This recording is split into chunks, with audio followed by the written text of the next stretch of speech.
Clodetta Bela Baldacchino, Michael Cohen, Noel Formosa, Joe Borch u Doris Borch ma nstabux ħatja u ġew liberati minn kull akkuża fil-konfront tagħhom, inkluż l-akkuża li ffrodaw lill-Kumitat tar-Reġjuni tal-Unjoni Ewropea. Ma nstabux lanqas ħatja Oreste Alessandro u Paul Cortis li wkoll kienu akkużati bl-istess akkużi. Is-sentenza ngħatat wara 11-il sena fil-qorti. L-eks membri tal-Assoċjazzjoni tal-Kunsilli Lokali ma nstabux ħatja mill-Maġistrat Giuseppe De Micoli fil-proċeduri li kienu ġew mibdija mill-Pulizija fil-konfront tagħhom wara rapport mill-Uffiċċju Ewropew kontra l-Frodi l-Olaf. Fir-rapport intqal li seta' kien hemm irregolaritajiet dwar talbiet ta' ħlas għall-biljetti tal-ajru ta' delegazzjoni Maltija.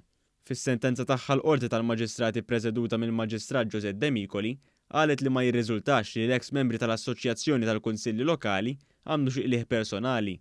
Dr. De Micoli għamlet referenza għas sentenza mogħtija mill-Qorti tal-Appell ippreżeduta mill-imħallef Consuelo Xerri Herrera li ma sentenza ma kienx sabet ħtija u liberat minn kull akkuża lill-eks President tal-Assoċjazzjoni tal-Kunsilli Lokali Ian Micallef.